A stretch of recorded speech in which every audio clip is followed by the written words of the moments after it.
This is Fallout Anthology. Main series, any percent. Main series includes Fallout 1, 2, 3, New Vegas, and 4. So we play them in order. So we start with 1, then after we finish 1, we go to 2. It's pretty much 5 any percent runs combined into 1. It's really fun though, because the games are very different, and they have a lot of different speed tech, and there's a lot to talk about, and it's really cool to see all these different games beaten in different ways.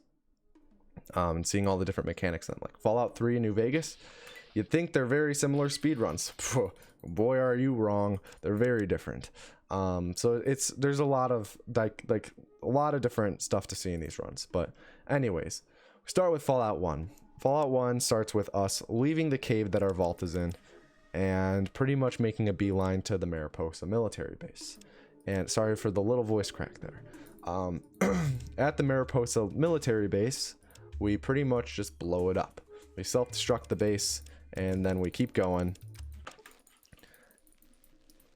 Enter the base by talking with this dude and talking with this general real quick. And pretty much this whole time in Fallout 1, a little bit in Fallout 2 if necessary. It doesn't really work as well in Fallout 2. I'm going to be doing this glitch called the combat glitch. Combat entry glitch. I don't know. Everyone calls it a slightly different thing. I just call it the combat glitch. Pretty much in this game, if you're unfamiliar with Fallout 1 and 2, they're like turn-based isometric games. When you enter combat, they're turn-based. Otherwise, you just run around isometrically, like Diablo or something like that. But you can press A to enter combat manually, as opposed for waiting for an enemy to notice you. You can actually just hold down A, and you're able to endlessly take your turn, and no one else gets to take their turn. It's like that one scummy kid that you always play board games with, you know? It's always his turn. So if we just keep holding A, it's always our turn in combat, so we can just run past all these enemies when we get close to them. And I'll do that mostly in Fallout 1. Fallout 2, there's really no places where you use it. If you get into a random encounter, you can try and use it to save face, but it's not guaranteed. But so now we've pretty much blown up the Mariposa military base. Now we have to go and blow up a cathedral. We do that by arming a warhead. It'll certainly be warm after it blows up. Arm a warhead, and then just leave. And that's pretty much the Fallout. Fallout 1 is a very short run. Fallout 1's about 6-7 minutes. Fallout 2 is about, depending on how good the run is, anywhere from like 10 to 15. Fallout 3 is about 15. Fallout New Vegas is about 15. Fallout 4 is about an hour. So Fallout 4 does make up a majority of the run.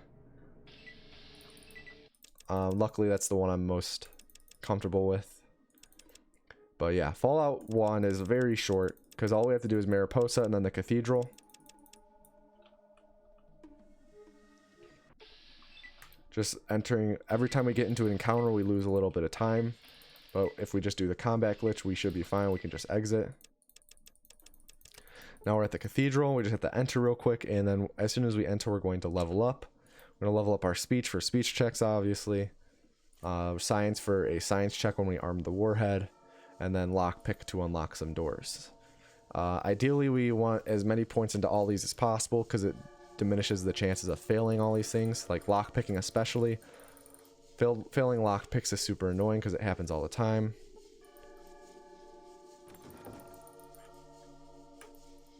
And as soon as I enter this stairwell, I'm going to do the combat glitch because there's a bunch of enemies on this floor, like this dude right here, and they would all attack me right away if I didn't just combat glitch all the way up here to talk to this dude real quick.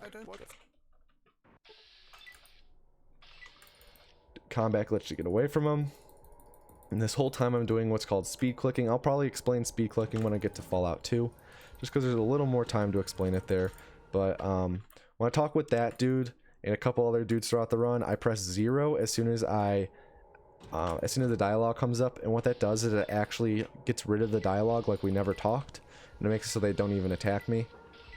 So that's like the 0 dialogue glitch. The thing about, I don't know why I enter combat. The thing about Fallout 1 and 2 is they're great speed games, and it's cool to see these games being really quickly.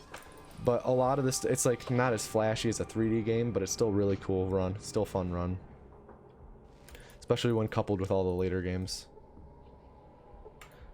But now that we're here, pretty much go up to this warhead, make a quick save, and I'm going to arm it and also enter combat the second I finish, like pretty much within a couple frames of finishing my arming. Because if I do it too late, or if I don't enter combat, then that dude attacks me, like you just saw. But if I do it just right, I can enter combat after arming the warhead and get away. So I've armed the warhead, and now I need to escape the cathedral. And escaping the cathedral is pretty simple. Just come back the way we came, and then we enter an elevator and convince a dude to just kick us out. So we're gonna run up to here. Access this elevator, go downstairs, and then we're gonna make a quick save, and the dude in the purple robe is gonna talk with us, and he's gonna kick us out. Then we just exit, and Fallout 1 run actually ends as soon as this dialogue disappears. So right there, the Fallout 1 run is over. So now we go to Fallout 2, which is a sequel to Fallout 1, obviously. And I think it came out like a year or two after Fallout 1. I want to say it was 1 year, but it might have been slightly longer than that they worked on it. But, so there we go. Let me load this and start the Fallout 2 run. So Fallout 2 starts similar to Fallout 1, whereas you have like a tutorial section. Fallout 1, the tutorial section is pretty brief. It's just you're in a cave with a bunch of rats. In this one, you're actually in a full temple with a bunch of ants. Come on. You're in a full temple with a bunch of ants, and you go through a lot more mechanics in this, like lock picking and stuff like this. It's a lot more comprehensive of a tutorial. But pretty much this whole time, we're running past ants and trying to the best of our ability, be in combat as little as possible with them. But there are some unavoidable moments like this, depending on how the ants, sorry, the ants decide to walk through the cave or the temple. Going to arm this bomb and just drop it at my feet, and then use first aid on myself to pass a little bit of time and have the bomb blow up. We'll be using first aid on ourselves a decent amount through the run.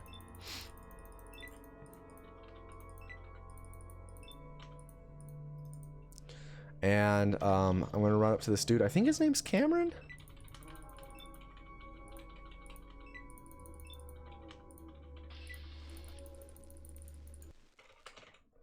Talk with him real quick, and exit. So this whole time, I mentioned earlier, I'm doing this glitch called speed clicking. Speed clicking is pretty much if you run down and to the left, or down and to the right, or up and to the left, not up and to the right.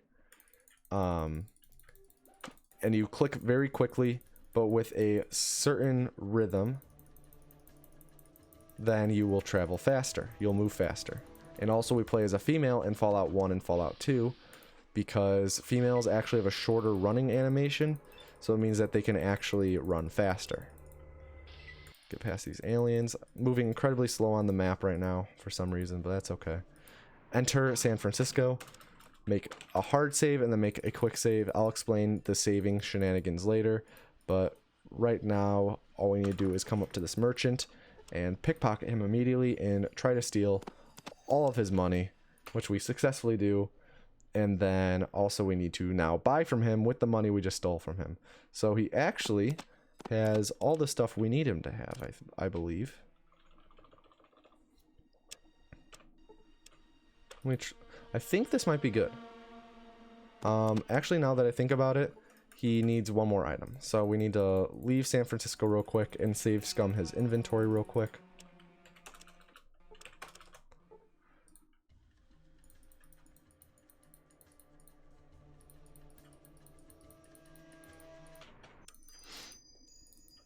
So I come back to him, talk with him again, and see if he has a certain item. Hope he does. No, he doesn't. So now quick load real quick. Redo it. Pretty much we need him to spawn with C4, plastic explosives.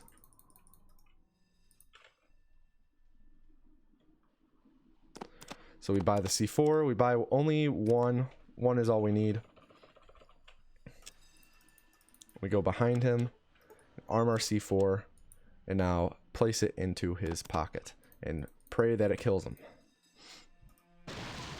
Which it did, and it somehow turned to night. Okay, makes sense, game, makes sense. Take this power armor, and then go down. Take all the bombs from him that he had.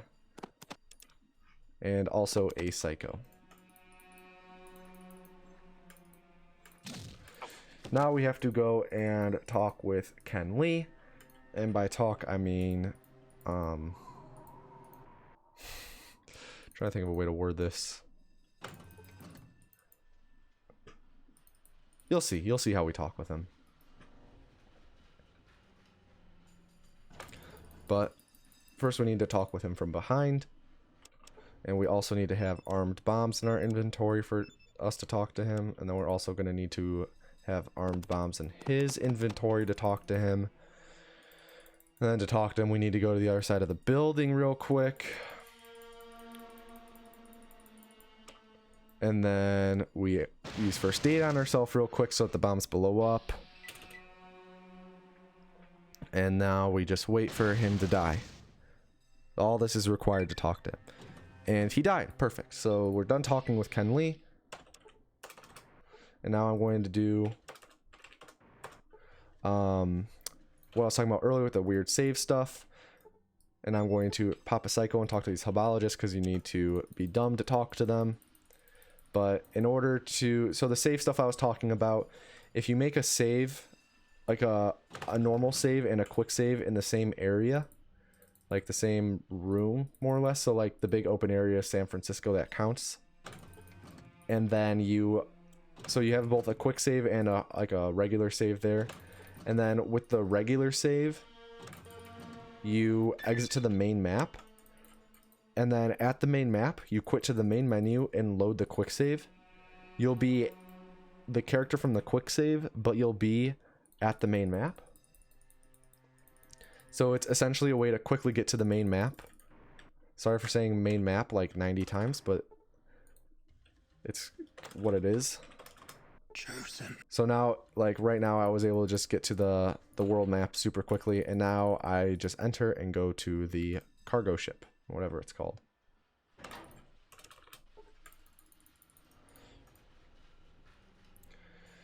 And because I talked with the hubologists, I can now use the cargo ship to go to the oil rig.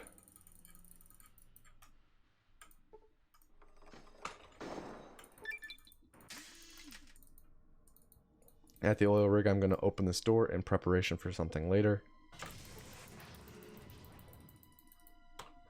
Also going to equip this. And level up our speech really high because we really need a high speech for something later on. And then the reason why I equip power armor right now is because we need the power armor so that these dudes don't attack us, because if we don't have the power armor on, then they'll be like, hey, you're not one of us. And even though we're wearing a different model of power armor, they're like, they don't care. And they just allow for us to run right by. So they don't really care what power armor you're wearing as long as you're wearing power armor.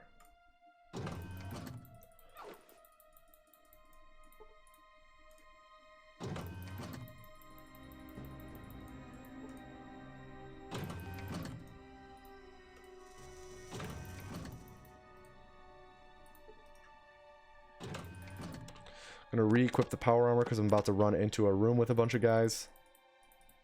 I had to like go through that maze of the maze of doors where you get electrically shocked randomly. Need to loot these items real quick.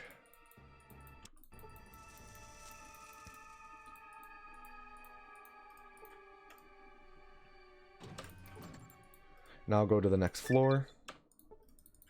And this floor is actually where the president is. And the president, we need to talk with him as well, similarly to how we did with Ken Lee. This time we're actually going to talk with him for a little bit, but we're also going to talk with him in the same manner as Ken Lee. Fun fact, this secretary is my favorite character in the Fallout series. But I'm going to come over here and talk with the president. Hope that nothing goes wrong, which it shouldn't. Some of them you can't stop it. Yes, I do. Even killing me. Something went wrong. You might find that tougher than you think.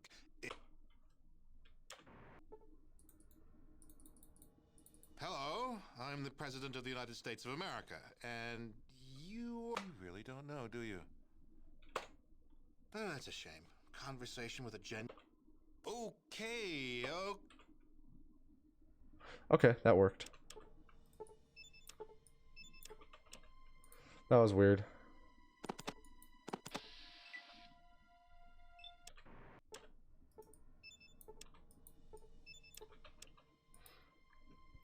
I had to go through his dialogues real quick.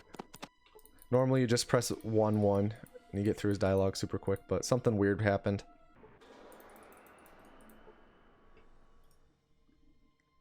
But that's okay. Backup strats.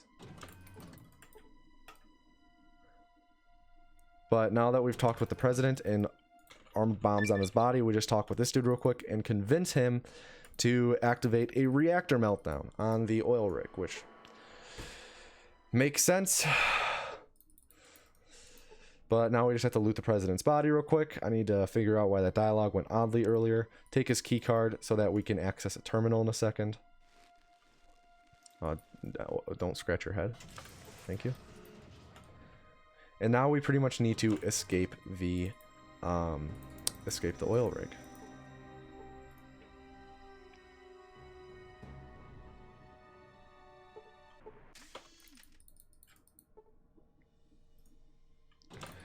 And before we can escape the oil rig, though, we need to pretty much do the big fight at the end of Fallout 2. But luckily, we can recruit some help.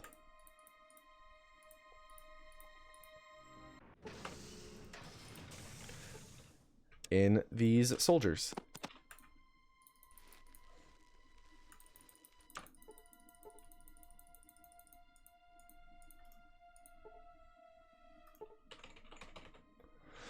And now we have used the soldiers and the president's key card to now have a full team of goons.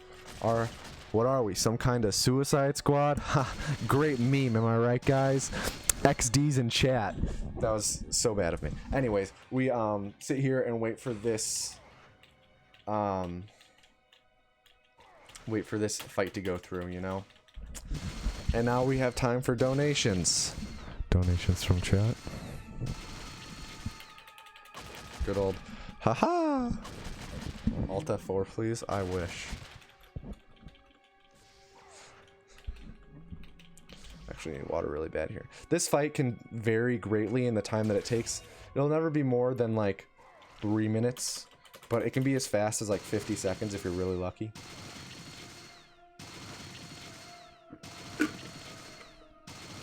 So let's hope we get lucky.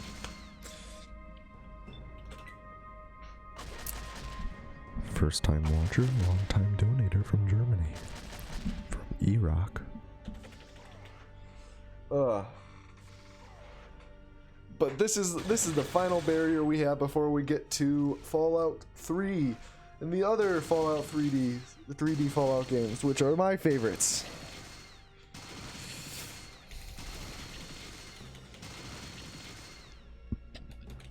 Not getting many crits here. We can get really lucky and have him get crit for like up to, I think the highest anyone's ever seen was like 400, and he has about I think he has 999 health. He doesn't quite have 1,000. He's really close though. But we can get really close to it. Just have to wait for them to whittle him down.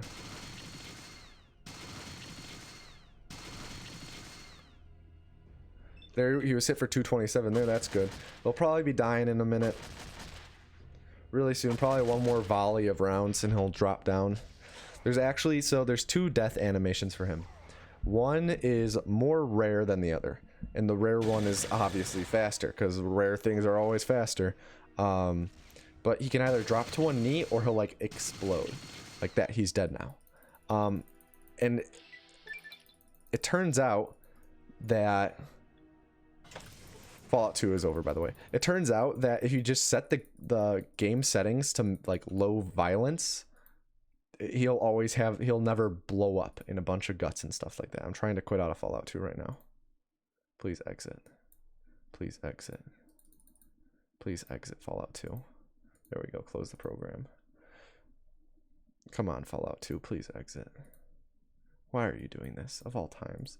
All right, there we go. Fallout 3 time. So Fallout 3. 90% of people's introduction to the Fallout series. It actually starts by loading a save.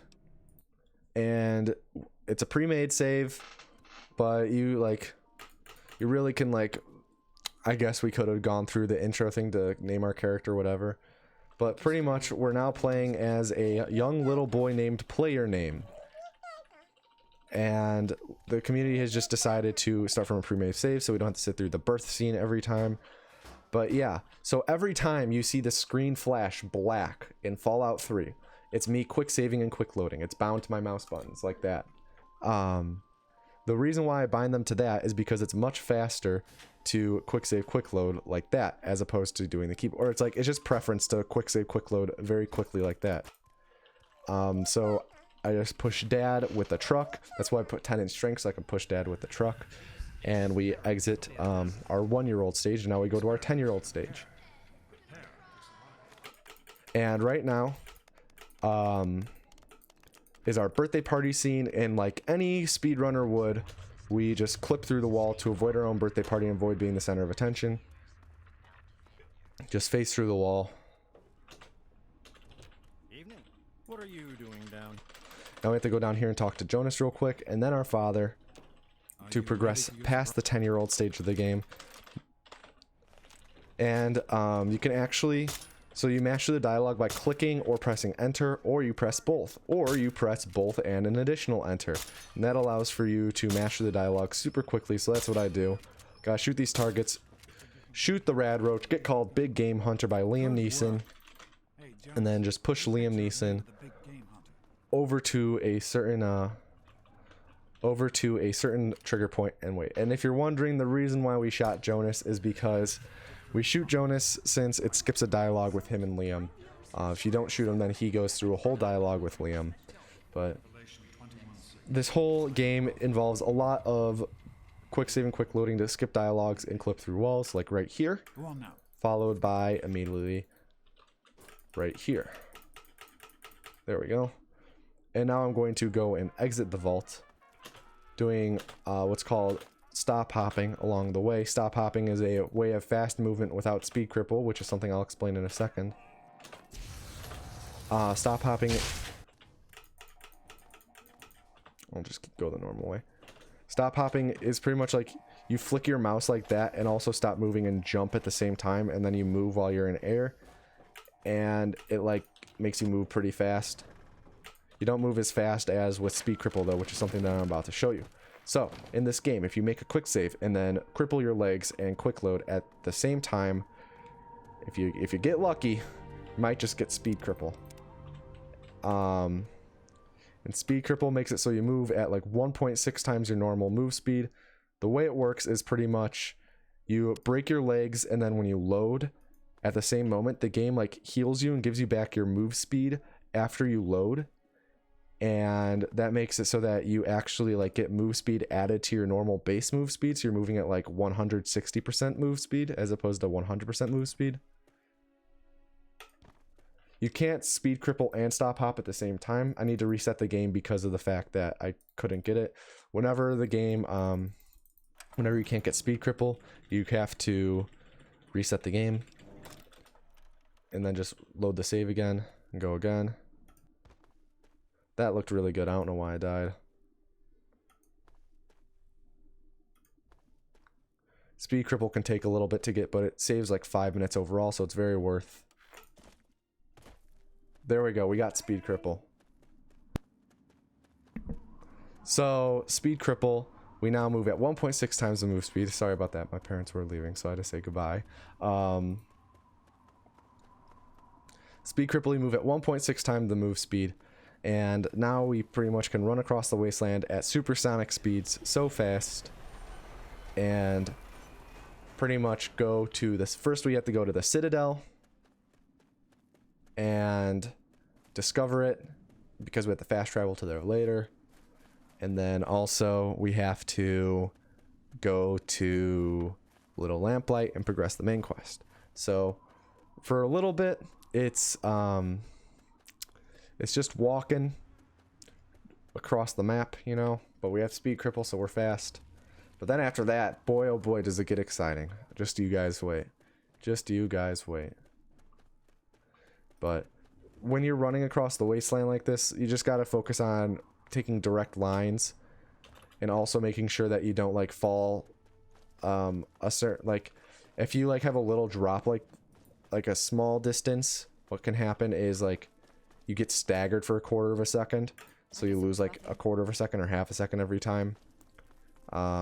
So I'm trying to like not fall as like at all. I'm trying to walk down slopes. Similarly, if you fall too far, you'll cripple your legs. If you actually break your legs at all, again, you lose speed cripple and you have to reapply it. So I don't want to break my legs at all. You can actually quick save quick load in midair to break all momentum and make it so that you can survive very tall falls.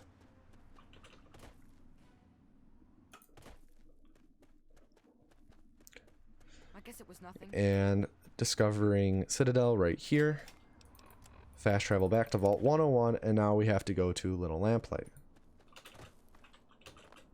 And you may notice in the background, you hear someone saying, I guess it was nothing. That is actually our playable character. Normally these, like the Fallout, normally, unless it's Fallout 4, your character doesn't have a voice. Bethesda. Normally you don't have a voice, but in this game, when you're playing as a 10-year-old or a 16-year-old, you technically count as a child. And as a child, I guess it was nothing. the game automatically has you share the voice file lines with every other child in the run, which means you have this line for leaving combat. So every time that I leave combat, my character says, I guess it was nothing. So anytime I get attacked by something, like 10, 15 seconds later after they stop attacking, I'll say, I guess it was nothing, because I'm leaving the state of combat. So if you hear someone say, I guess it was nothing, it's the playable character. But again, right now, just making sure I take direct lines and everything like that. Get to Little Lamplight so we can continue with the game. And Little Lamplight through the rest of the game is just a plethora of glitches, clips. It's very fun. It's the hardest part of the run, but it's definitely the most fun.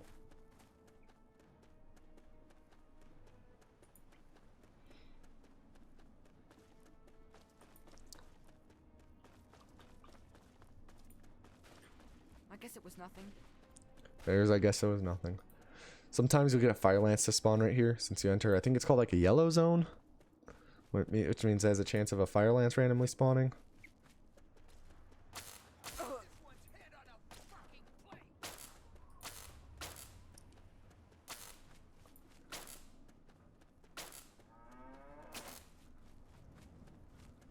There's lots of little parts in the wasteland here that you can get like, oh, it's a green zone, sorry. Entering a green zone. So like you would quick save and keep entering it. If you do like an all unique weapons runs, you would make a quick save right before you enter a green zone. And you just keep re-entering it over and over and over until the fire lance spawns.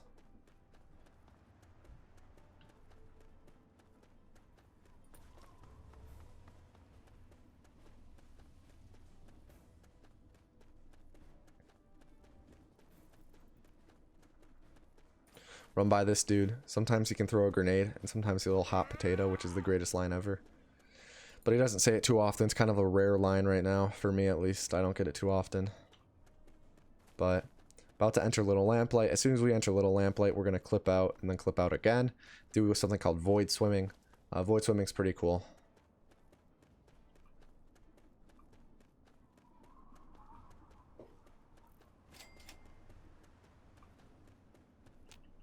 guess it was nothing.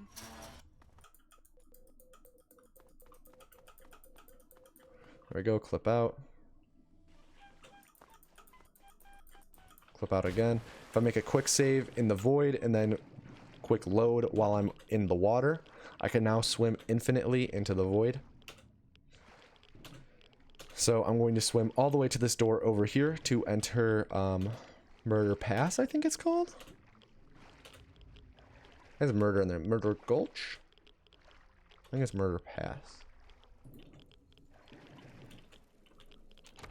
Yes, Murder Pass.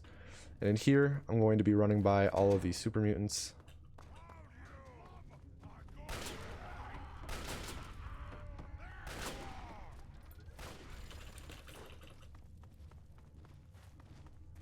And going to be entering Vault 87, which is where we need to get the GDQ.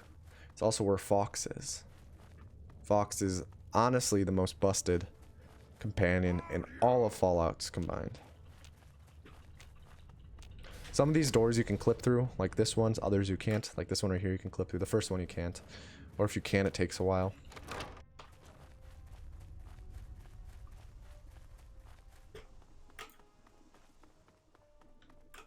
Clip out here, do what's called Rock Boss, which is just jumping up all these rocks to access this door. Come on. Come on. Okay, let me just reload that real quick. I missed the button press on the door. There we go.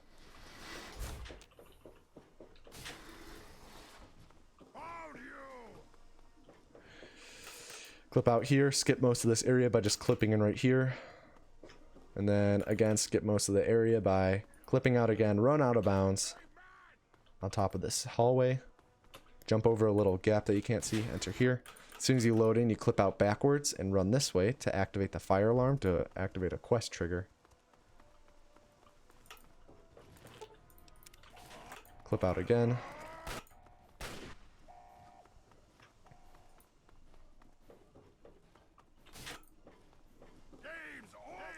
Run past all these super mutants, and now we have to go grab the GDQ, which normally you have Fox do, because it's a very irradiated room.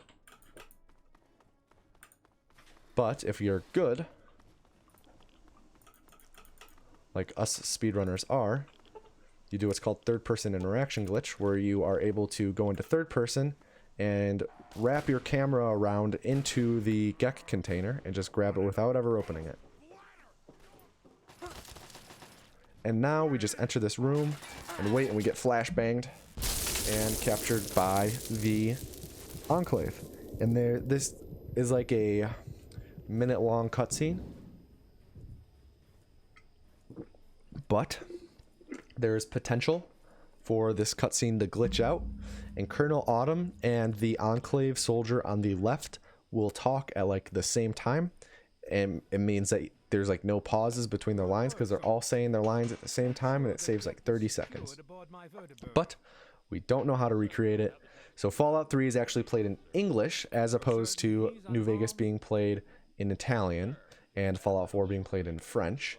It's played in English because English is the fastest language for this game that's officially released on PC. It was released in Japanese on the 360 and PlayStation 3, but it was not released in Japanese for PC, so we can't use Japanese on the PC. Fallout New Vegas is played in Italian because it's 4 seconds faster than English, and Fallout 4 is played in French because it's 11 seconds faster than English. Right here, quick save, quick load to skip some dialogues. And right here, do the same thing. This has to be like a special timing to skip his lines. And now we're going to clip through Raven Rock.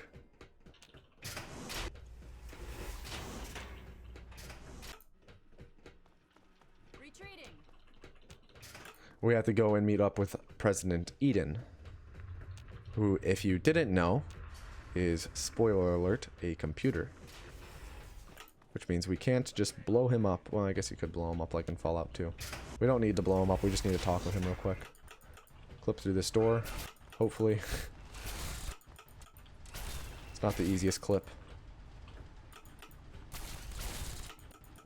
It's actually kind of... I've been having a hard time with it lately. Oh, there we go. of course, as soon as they finish fighting. Oh yeah, you can tell Eden to kill himself with a science check. But we just need to talk with him real quick and take the FEV, I believe it was. No, something that kills everything.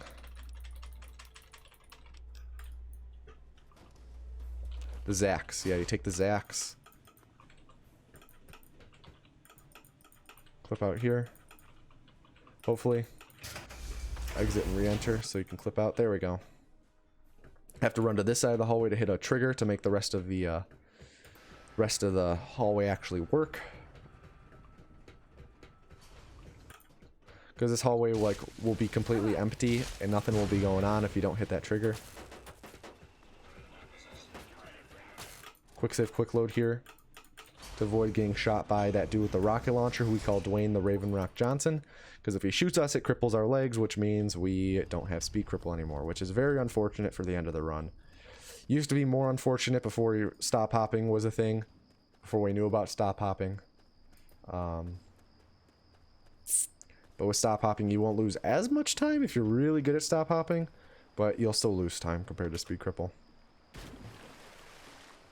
We actually want to be in the water as little time as possible because you have normal move speed when you're in the water because you don't have a crippled water move speed. Like, you don't have a speed cripple water move speed. You just move at normal speed. And then you're going to discover the Jefferson Memorial. Fast travel to it, and we're going to finish up Fallout 3 in kind of an anticlimactic fashion if you think about it. Because all we're going to do is enter the rotunda by clipping in, talk with Colonel Autumn, and entering in Alpha and Omega 216. Oh, nope. Did not mean to stop the timer, but there we go. Fallout 3 is done. Now we go to Fallout New Vegas. Fallout New Vegas. Fallout New Vegas. Now you'd think, oh, Fallout New Vegas. How different is it from Fallout 3? They're like the same game, but different settings. Wrong.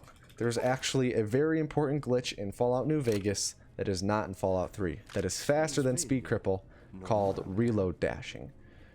And you can't perform it with speed cripple, so don't go and say, why don't you do both? It doesn't work like that. It doesn't work with speed cripple unless you dash sideways, and that's just a whole can of worms that isn't fast. Like I said earlier, it's played in Italian because it's faster than English by 4 seconds. Only this part right here is faster. The rest of the run, it doesn't matter because we skip everything, but this is the only unskippable part. But reload dashing, I'll explain once we get to it. For the most part, this part is just getting through this as quickly as possible. We don't have our quick save, quick load bound to the mouse buttons in this game. It's bound to Q and F. Excuse me. Quickly get through our character customization. And now we're going to speedily go through Doc's house, which involves quick save and quick loading to skip dialogues and entering stats and perks. Stats don't matter too much, but we do want 10 charisma. That's the most important one.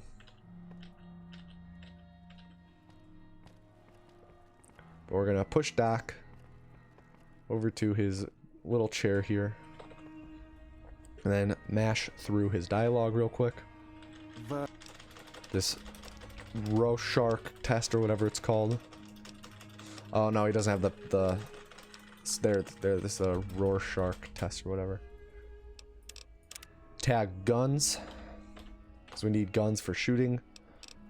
And tag good-natured for charisma. Stand up, talk with Doc, tell him we don't want to go in hardcore mode because that would be a little too much. It's just unnecessary. Yeah, there we go. Clip out, and there we go. Exit Doc's home. We do have DLC installed, so we do have the sturdy caravan shotgun, which is very handy in case our boy Chet doesn't have a certain item we need him to have, which he might not have. Hopefully, let's cross our fingers for Chet. Alright, he doesn't have it, so that means we have to say goodbye to Chet real quick. There we go. Up. I accidentally... Stai cercando Okay, di I'm used to Fallout 3 controls right now. Ehi, Let me do this again. There we go. God damn it. Did it again. I've been playing a lot of Fallout 3 lately, so. I did it again. What a disaster. I'm so bad at this game. There we go.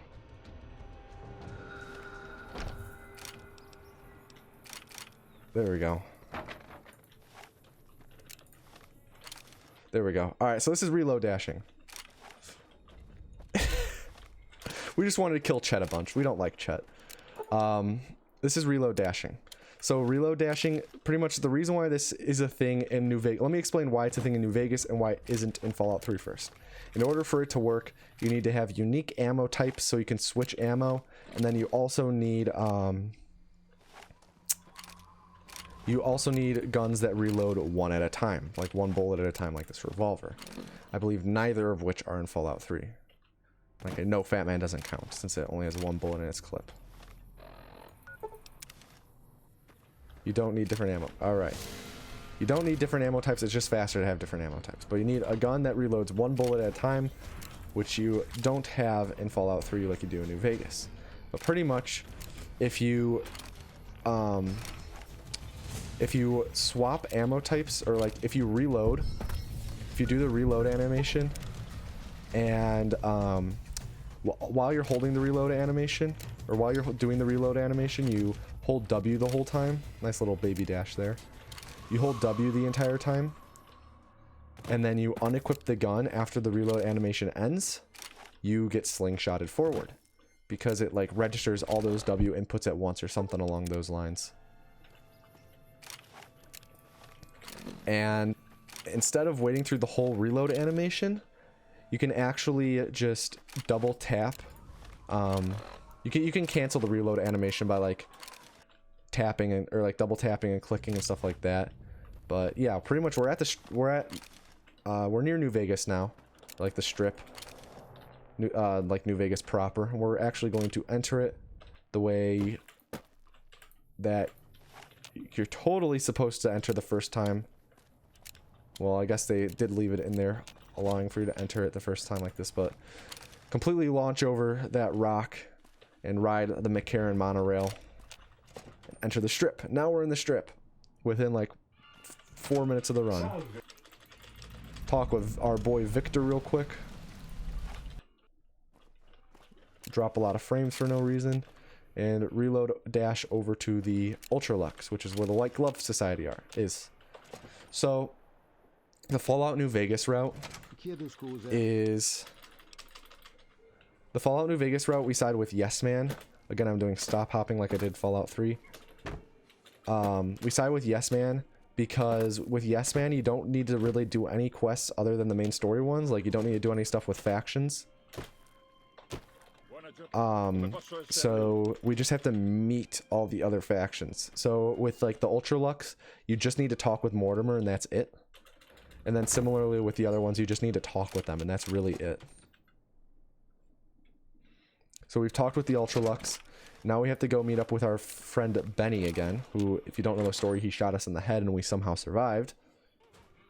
Hey, Hand over our weapons. Walk up to here, hit a quest trigger, quick save, quick load, talk to Swank, and use our speech that we have 10 charisma and good natured for to tell him to give us Benny's room key. And pretty much say we're going to be taking care of Benny.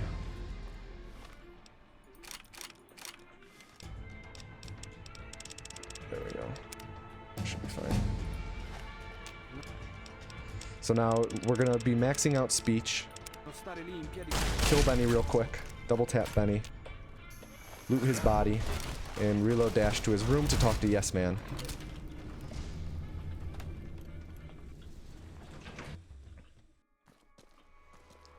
Clip through this wall real quick. Go talk to Yes Man. Pretty much say, hey, we're gonna side with you. What's your plan?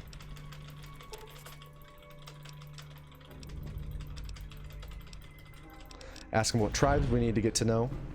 And he's going to say pretty much the Boomers, the Brotherhood, the... what are they? The Khans. There's a lot of those dudes. The Khans, the Ultralux, who we've already met. The, who else? Boomers, Brotherhood, Khans, Ultralux, and the Gamoras. Or the Omertas at the Gamora.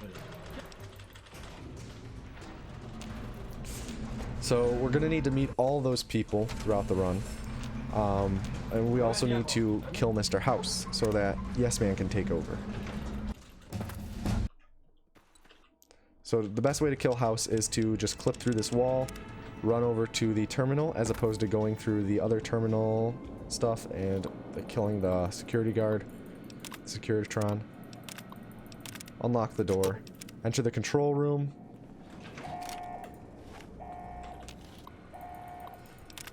Unseal the chamber. Say yes.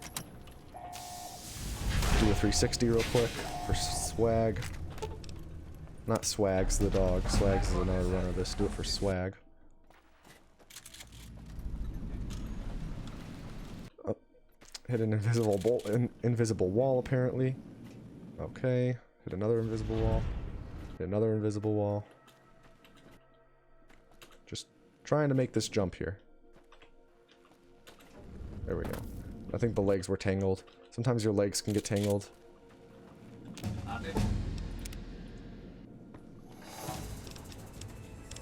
Level up speech again. Doesn't really matter what we level up as long as we leveled up travel light, because travel light makes us move slightly a bit faster.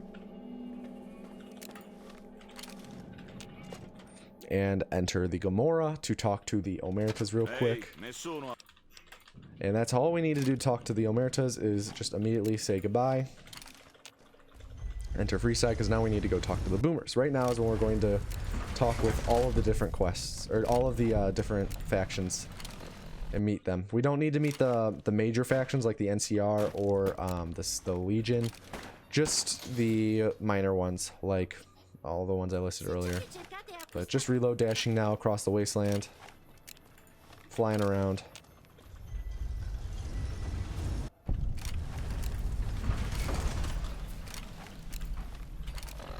Making a beeline to the Boomers.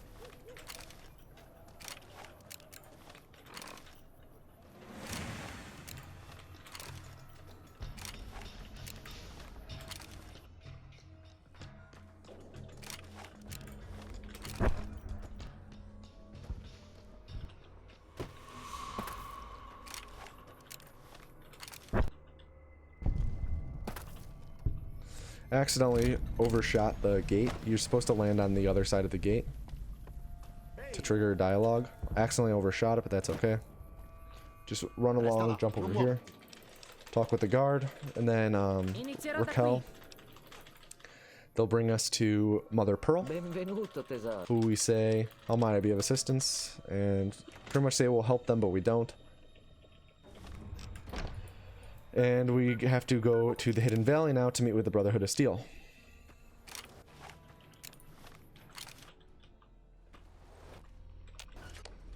The Brotherhood of Steel, meeting with them, is pretty straightforward. Ah, shit. Looks like quick loaded again. Like I said, I've been playing lots of Fallout 3 lately. All we have to do is shoot them real quick. And now we've met them. So now we have to go and meet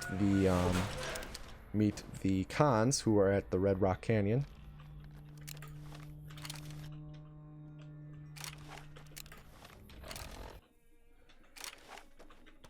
And we have to go through the pretty much the pathway that almost everyone went through first when they were first playing this game. They encountered a bunch of these Cazadors. You're like, ah, damn.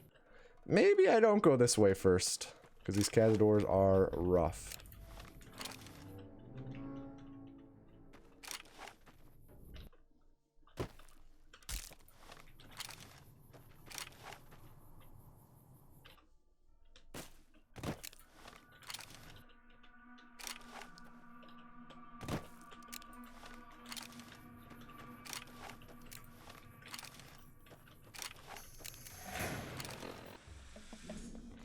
And with the cons, I actually don't need to talk to them.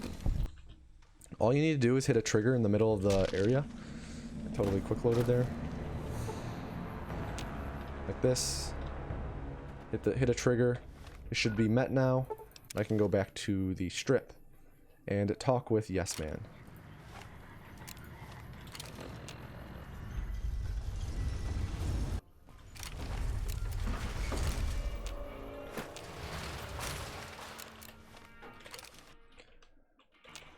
And with Yes Man, we're going to tell him that we've met all of the tribes. Okay, apparently I didn't meet the Great Khans. I didn't hit the trigger, so I need to fast travel back here real quick.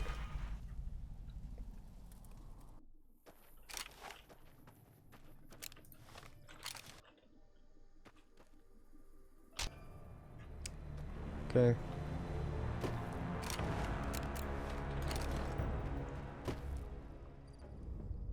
There we go.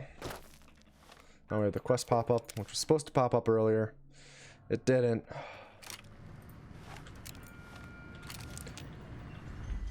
That's okay.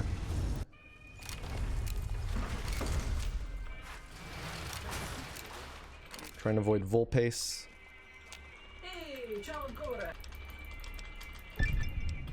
So now we've told them that we've met all the different clans and we want them ignored. So, and then we can say, all right, meet us at the 38. So now we're going back to the 38. We're going to talk with our man, Yes Man, who will now be put into House's control room. And he'll be in charge of the strip, which is terrifying because it's like having a kindergartner in charge of it.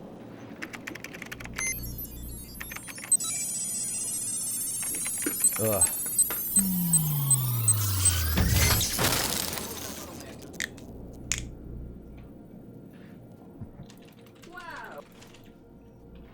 So now we can skip his entire demonstration.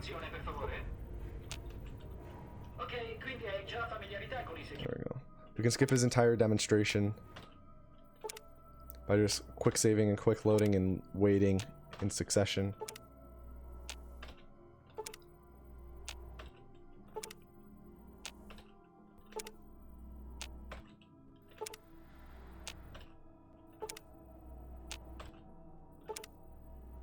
Have to wait for about 13 hours. I think we started around 10 o'clock. Let me see if this works. Yeah, that should work. Go back to the penthouse.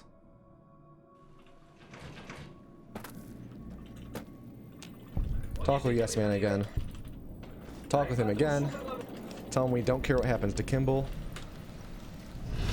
Normally you have to go and like pretty much have a hand in the whole thing with the assassination of Kimball. Like either save or protect.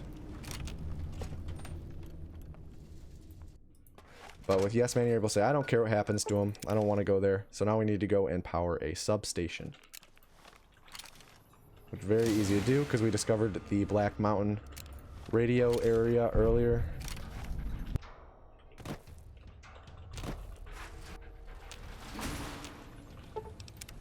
Power the substation. Now we just leave and go back to Yes Man. Free side. Strip. Hopefully don't get caught by old Ben. Sweet. Max out our speech. Get ready for the end of the game.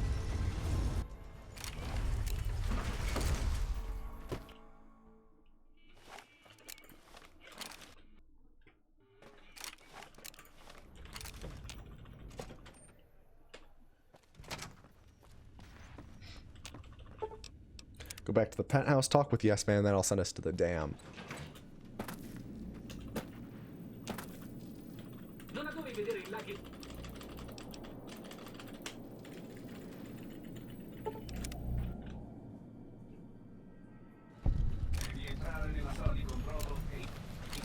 I'm going to reload dash along the dam, and then as opposed to doing the dam normally by going through it and everything like that, we're just going to attempt to skip a good majority of it.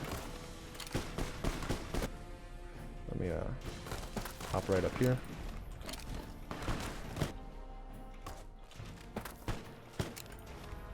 Turn, reload, dash around, just like that. Normally you have to enter there and go through like the interior and stuff like that, but you can just skip right around it if you either reload, dash around, or are able to launch yourself over the building.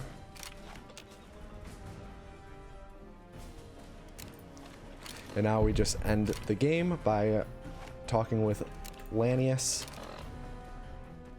followed by Lee, Oliver, and Yes Man.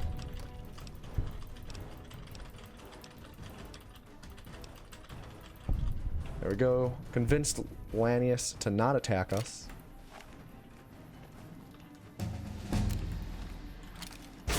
Reload, dash forward. Hit the trigger. And talk with Lee Oliver. Caesar è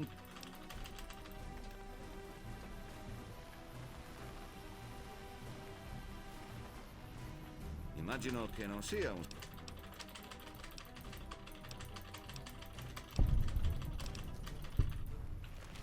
And talk with Yes Man.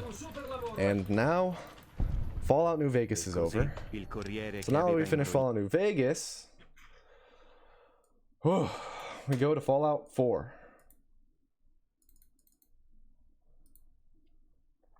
Fallout 4 time, boys.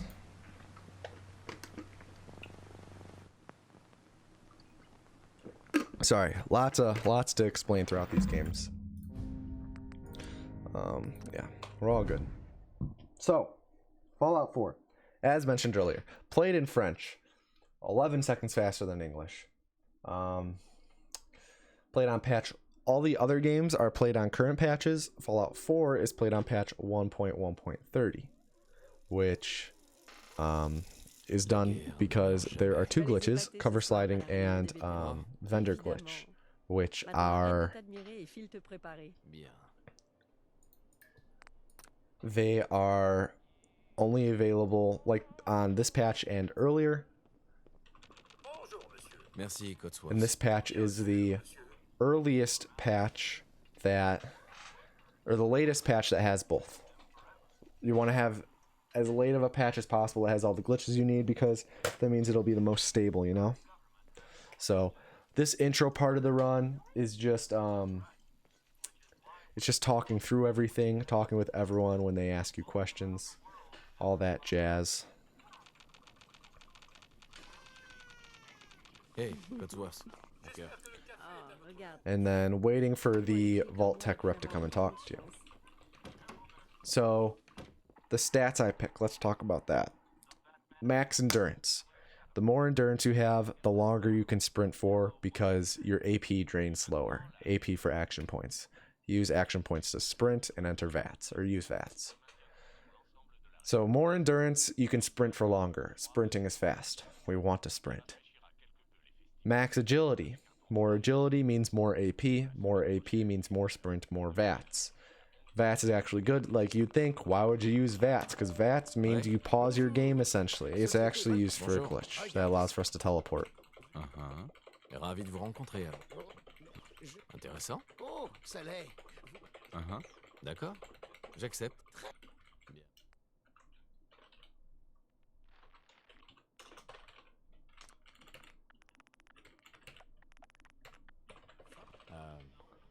Merci encore. Hey, Trésor! So max endurance, max agility. Sorry, I was focusing on the stats. N'est-ce pas? Cotsworth. Then we put 1 point into intelligence to bump it up to 2. We need 2 intelligence because the more intelligence you have, the more XP you get. And you'd think, oh, why don't you just dump the rest into intelligence? But that's actually not what you want, because you don't want too much XP, because you need to level up at a very specific time to save time. If you level up any earlier or later, you will lose time, because every time you level up, it refreshes your health and HP, while your health and AP, every time you level up, you refresh your health and AP, so that means that you get a free sprint bar. So we use it, the fact that if you have 2 intelligence total, you level up at a specific time, in order to get a free AP bar at a point where we exactly run out of it during a longer running segment. Then we dump the last 2 skill points into luck because we don't need them. Throw them into anything. No other special points would benefit us, and luck is just the fastest to put them into. Right there, I said my line twice by mashing E to talk again. If you mash E as soon as you say the word list, as soon as you finish the word list, there's a small chance that it'll like trigger oddly, and you're able to say your line twice, and it skips his line. So you're able to enter the vault earlier. So that's the first little bit of speed tech in the run. So you guys got to witness that. That was pretty cool. That was pretty cool. Somehow survived this nuke. I don't know. But we're in the home stretch now. We're in the last Fallout game of the run. Fortunately for us, it's the one I'm most practiced in. And I never mess up in this run ever. I never make any mistakes. I've not once lost a run in this game due to my capabilities. I'm perfect at this game.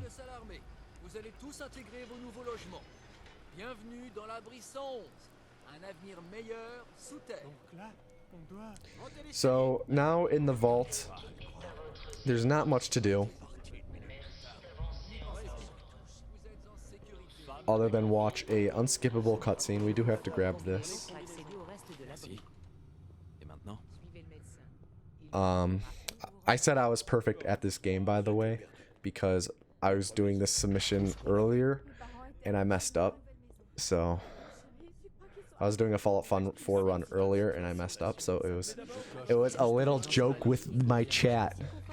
I was doing a joke. But unskippable cutscene here, but luckily it gives us time to explain 2 glitches. One of the glitches is punch warping and one is cover sliding. So I play Mario during this because it kills time, but punch warping and cover sliding.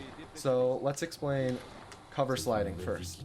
So cover sliding is a glitch. Like Fallout 4 has a cover mechanic, meaning if you're standing behind an object and you try to aim around it, is this the right one? I think it's this one. There we go. If you're behind an object and you aim around an object, what will happen is, like, you'll be in cover, right? If you stop, or if you break your animation of re-entering cover by entering third person, so you enter third person as soon as you stop aiming, then what happens is the game says, hey, you didn't finish that animation. You need to finish that animation. How are you going to do that? Well, the next time you enter first person with your gun out, you actually get slingshotted back to where you were standing. So it's a way of pretty much storing the position of where we were at and slingshotting back to it later. Oh, that was stupid. And it's very specifically like a slingshot. We don't get teleported, we get slingshotted. Whereas punch warping is a glitch where we get teleported. And the way that punch warping works is if you attempt to melee attack something in VATS. Oh, I beat him? Okay. If you attempt to melee attack something in VATS, but there's like an object in the way, so that the game has a hard time pathfinding, whoops, the game will think for a while about how to get you to your enemy, and if you cancel your melee attack while the game is thinking, then the game will store the coordinates of where you're standing, and then the next time you attempt to melee attack something in VATS, you'll get teleported back to those coordinates. So when you see me use VATS, it's either I'm setting up or triggering a punch warp. So now you'll also see me doing what I call VLC clips. Some people call them cone clips. I call them VLC clips. It's like preference. VLC clips is a term that is specifically for doing an item clip with a cone. You can do them with almost most, or with many objects you can do item clips with, but these ones are specifically VLC since you're using a cone. But the way it's done is you just look down, hold it, and walk backwards into a corner or a wall, and it'll clip you up and over a wall or through it, depending on what's above you. So I just need to clip through here. Come on. There we go. We're gonna run past all these rad roaches. We don't even need to fight them. Just run through all them, grab these stim packs for safety, grab the gun, access the terminal, open the evac tunnel, and we're gonna set up our first punch warp in a second. I'm going to nestle myself between some boxes and a wall. First lure a rad roach over, stand right here. There we go, set up a cover or a punch warp, grab another cone for another VLC clip, and clip out right here into the final room. Trigger the elevator spawn, and now set up a cover slide. So, like, I'm in third person with my gun out, not cover sliding. First person gun out, I get slingshotted back though, so that's a cover slide. So, if I put away my gun though, I can enter first person. As long as I don't have my gun out, I'm fine. But as soon as I take out my gun, I'm gonna get slingshotted back to that spot. And like, sure, I'm stored in that corner in the vault, but when I enter the Commonwealth, when I take out my gun, I'll get slingshotted to like pretty much the coordinate equivalent of that corner in the wasteland. So it's a neat little thing of like coordinate abuse in storage. So it's pretty cool. So I'll be triggering that in a second. I've lowered my frame rate to 30. It's allowed by the Fallout 4 speedrunning community to lower our frame rate to make cover slides more consistent. Otherwise, we play at a constant 30 to make sure everyone's physics runs at the same rate, so everyone can play the game the same, no matter how bad your computer. And let's make a safety save and cover slide and see if we will survive, because there's a chance we'll die. Yeah, we were going to die there, but I made a quick save right beforehand to quick load just in case. So now we just have to run, no big deal. Our punch warp is still stored.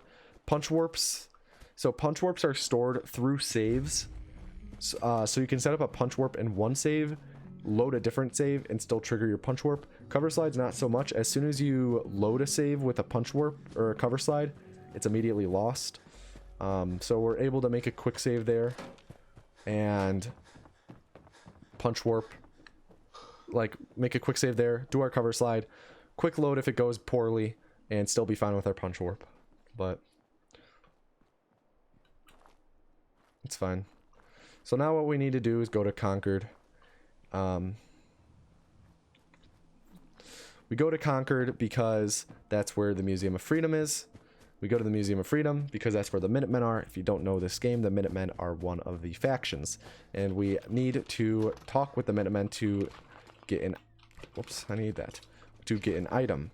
And we need that item because it helps us complete the game. And that item is the Institute Relay Targeting Sequence. It's a holotape. Sorry, my nose is really itchy right now. My allergies are kind of bad at the moment. It's a holotape that spawns on Sturgis. Sturgis is a character in the Minutemen, but it doesn't spawn on him until after we get the quest nuclear option. So, first we need to get the quest nuclear option, because there's no point in going and helping the Minutemen if we can't get that item off Sturgis first. So I'm just triggered my punch warp, and I'm going to spawn in the middle of the map, so now I'm in the middle of the map. I'm going to run this way, discover green tech, make a quick save for a glitch called load warping, which I'll explain later on. Oh, wait. But for now, we're just going to stick with it.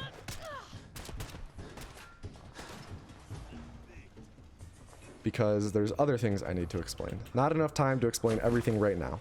Load warping, there's a specific time in the run that's perfect for explaining it. But I'm going to enter this sewer. Immediately, I'm going to quit to the main menu and load my autosave. The reason for this is that when you load a save from the main menu that was made underwater, you load in at the top of the water, which is perfect because top of the water is out of bounds right here. And out of bounds means that we can swim right up to here and grab the nuclear option quest. We just hit a trigger for it, so now we have the nuclear option. One of the last quests in the game. Perfect. So now why don't we go finish the game right now? Well, we need to get into the Institute first. How do we get into the Institute? Build the teleporter. How do we build the teleporter? Well, we need the teleporter plans. How do we get the teleporter plans? And you see where this is going to go. Like, there's a lot of things. A lot of things we need to do in order to get into the Institute. So we have a whole laundry list of things to complete. And we're going to start that laundry list by doing some shopping before we even go and get the stuff from Sturgis. Because shopping, there are several items we buy to make everything we do faster. And you may notice that we don't have any money right now. How do we get money? Well, one of the glitches that is unpatched in this 1.1.30 that we play on, that's the vendor glitch.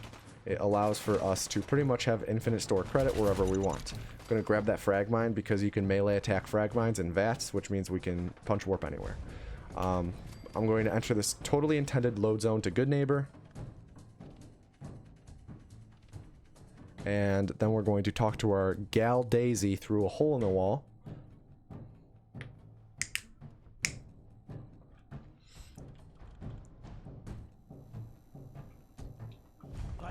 Excuse me, Finn. Salut. Talk to Daisy. D'accord, voyons ça.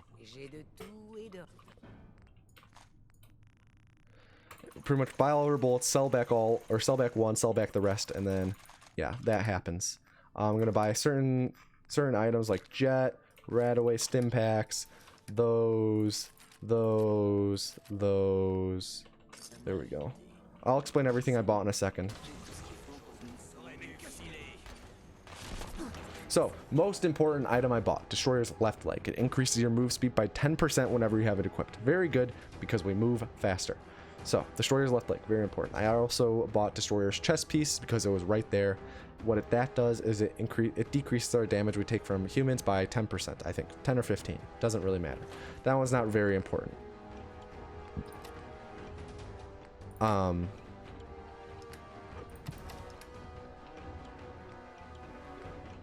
I bought a biometric scanner because biometric scanners are required to build the teleporter to complete the game.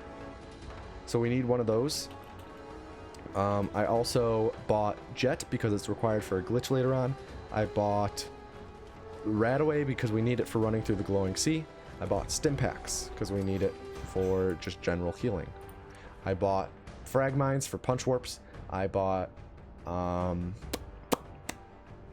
Molotov cocktails for this part right here. As I enter the Museum of Freedom, I'm going to throw a Molotov cocktail into the air. And that does something kind of cool. So I'm going to throw this into the air. When I enter the Museum of Freedom, that Molotov cocktail is still in the air, and it'll stay in the air until I exit. So now, when I exit the Museum of Freedom, that Molotov will just be hitting the ground.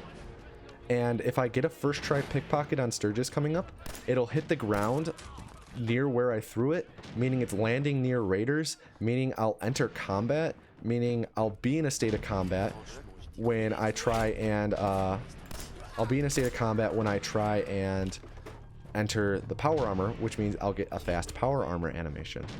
But that is all reliant on whether or not we get a first try pickpocket, because if you get a second try pickpocket or anything after that, then the Molotov cocktail will hit the ground on top of the Museum of Freedom. So unfortunately we failed the pickpocket. It's like a 50% chance, I think 49 actually, to pass it. Yeah, 49% chance to pass. Of course we get it second try. I'm gonna set up a cover slide real quick. But that Molotov cocktail will be hitting the ground like directly to our right, or right next to the power armor. We won't take damage from it, but we need to enter the power armor for this cover slide, because we don't need a fusion core for it though. Though we need it for the cover slide because it negates fall damage. Fall damage is bad because it kills us. Negating fall damage is good. So I'm going to be in third person gun out and then enter first person to trigger our cover slide, and cover slide to Lexington. Lexington is good because that's where a quest is for the railroad. Just so happens, kind of cool how this all just so happens to work out, you know? So when I get to Lexington, I fast travel to it, so then I'll leave the power armor near the spawn point. And I'm going to enter the power armor and leave it right at the spawn point. So the next time we fast travel here, we can just mash E to enter the power armor. but I'm going to equip my frag mines. Security baton, so now I have my melee weapon equipped, my frag mines equipped, so I can set up a punch warp when I'm ready. We're going to enter the basement and set up a punch warp in the corner near the entrance so that I can punch warp right back up to there. And I'm going to do the loyalty quest for the railroad. Make a quick safety save. Do a loyalty quest for the railroad. This is pretty much how you join the railroad, is by doing this quest with Deacon. Normally you come down here and grab Carrington's prototype, but if you hop down here without Deacon and then just drop it, it gives you the quest. It automatically updates it because it's like removing it from the inventory. We have a theory about it, why it gives us the quest. We aren't 100% sure, but it just does. We haven't really... You can easily look... what's really nice about all these Fallout games, especially Fallout 4, is you can just pull up... I don't think with Fallout 1 or 2, actually. But you can just pull up the creation kit and, like, pull up the game and look at all the quest files and see what all the triggers are. So it's really nice. Really helps out with, like, being able to determine what causes certain skips and, like, investigate to find your own skips. I think I have a biometric scanner. Actually, I can't remember if I bought one. We can check. But now we're going to meet the railroad and actually join them. Thought the game crashed there for a second. That would have been weird. We're going to enter the Old North Church and say hello to Paul Revere, the father of speedrunning. One of the first ever speedrunners. Drop a pipe pistol, because they're great for clipping. We're going to clip on this corner and drop down and talk to the railroad, who just sit here waiting all day for people to come here and talk with them. And they don't even question the fact that I just fell through a ceiling. I'm just going to talk with them, pick most of the down options. They're typically faster. And then coming up here, I'm actually going to do left and right. Oh, that one was supposed to be left. It doesn't matter, though. Do right, though. No. Okay. Talk to Deacon. On fait une bonne équipe. Come on. There we go.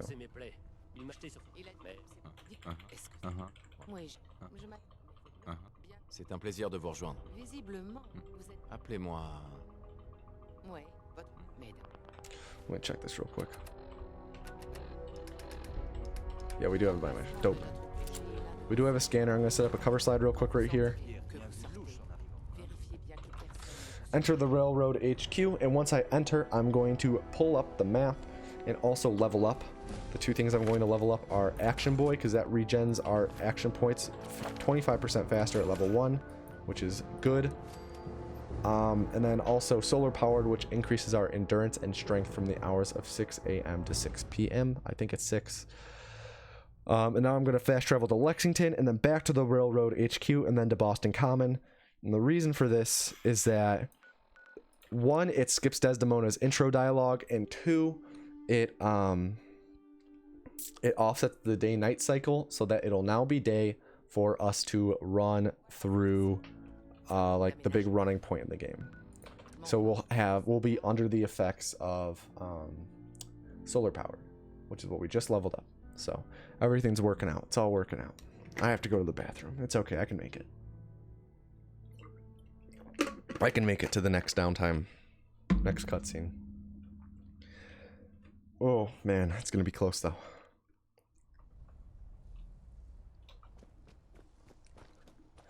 So now I'm going to run to Diamond City and do another VLC clip.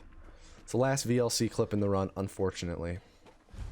But we need to go there in order to progress some quests.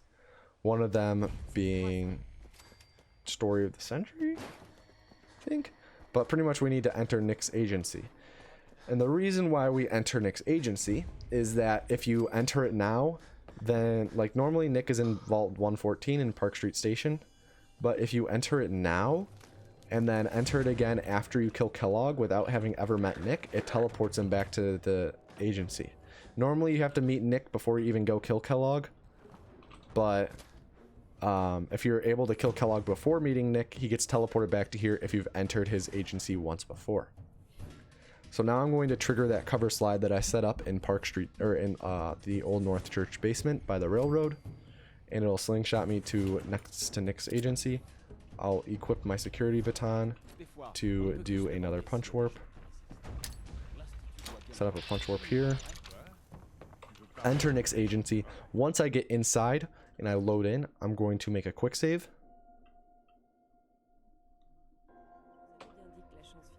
There we go. Quick save is made. And now exit back to Diamond City, fast travel, and as I exit, I'm going to load warp. And now is the time to explain load warping, after at least once I exit Diamond City. Because load warping is a very cool glitch. It's very, very powerful. Yeah, I won't forget that. People in chat are reminding me to do something I forgot to do earlier, but I won't. I remember this time. So I just did a load warp. What is a load warp? Oh man, load warping is fun to explain. Ugh. All right, let me make the save first, then I'll explain it. So, I don't have any buff out. Okay, load warping. Whenever you, all right, let's say you enter a door or a cave, the game has to load, right? As long as it's an intended door or cave for you to enter, like the good neighbor entrance that we do, that's like not really an intended entrance. There's no fade to black, but typically if you enter an area that has a load zone, the game fades to black. So now let's now having that knowledge, let's set up a scenario. Say right now I loaded a save that I had made back in Vault 111, right? If I were to, like, when I load that save, I'll be the character from the save. I'll be the character from Vault 111. I'll have all my items I had at that time. I'll have all my quests I had at that time, right? I won't be the character I was now. If I enter a load zone over there, the screen will fade to black, and then I'll load it on the other side of that load zone, and I'll still be the character from the Vault 111 save, because I haven't done anything fishy, right? Now, let's say I made a quick save right now, and then loaded that Vault 111 save. Well, at first, I'll still be the character from the Vault 111 save. I'll still have all my items and quests I had at that time. I won't have any of the locations discovered that I do now. But if I were to enter that load zone and quick load during the fade to black, then I'll actually load as the character that I am right now, but I'll load in the location of the load zone from Vault 111. So I'll be this character in that location. I'll have all my current quests, all my current items, all that jazz, but I'll just be in the Vault 111 location. So, more or less, it's a way for us to maintain progress while loading old saves. And this is used more or less to fast travel out of buildings, because it allows for us to displace our character from where we were standing when we made the quick save to an old save location. So like we're going to use it to get out of Fort Hagen, Green Tech Genetics, a couple other times you'll see. But anytime you see me loading an old save is because I'm load warping. So that answers that question. So what am I doing right now though? Why am I running so far and why aren't I punch warping or cover sliding? Well, right now I'm running to the far southwest corner of the map to Virgil's lab. Virgil, if you don't know Virgil, he is an important NPC to the main story of the game. He's a former Institute scientist turned super mutant. He's still intelligent. He didn't lose his mind or anything. But pretty much, we talk with Virgil to complete main story beats. But Virgil isn't there yet. But how do I word this? What's the series? Virgil isn't there yet. He'll spawn after we go through the memory sequence, which happens after we kill Kellogg.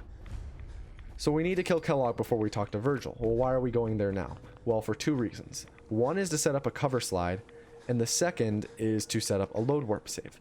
The load warp save is so that we don't need to do this run again to come talk to Virgil later on, and the So that the load warp save is for that, and the cover slide is for getting to Kellogg, because we don't want to have to run all the way to Kellogg. So if we go to Virgil's lab before we do Kellogg, it works out because we can set up this cover slide right here. So now we can get to Kellogg super easy, and we'll have Virgil already discovered. It just saves time overall. Now imagine the map. The reason why this cover slide works, also right here is where I'm going to be leveling up. This is why we have our intelligence at 2.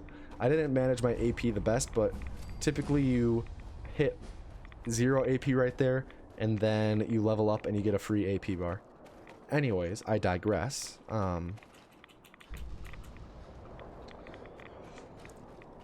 Imagine this map is a square, right? Have it in your head. Map is a square. If we set up a cover slide in the top bottom left corner and then go to the top right corner, and I trigger my cover slide, I'm going to want to go back to the spot where I set up the cover slide, which is bottom left corner. So I'll be sliding from the top right corner to the bottom left, meaning I'll go across the middle of the map. Now, imagine the map is a square again, and I set up a cover slide in the bottom left corner, and I go to the top left corner. Well, instead of sliding across the middle of the map, I'll slide down the left edge of the map, to the left corner. And that's more or less what we're doing right now. We just set up a cover slide in the bottom left corner, and we're going to go to the top left corner, which is where Vault 111 is. And we're going to trigger a cover slide to slide along the left side of the map, and we're going to stop halfway at Fort Hagen. And because Fort Hagen is where Kellogg is. So that's why we set up a cover slide there.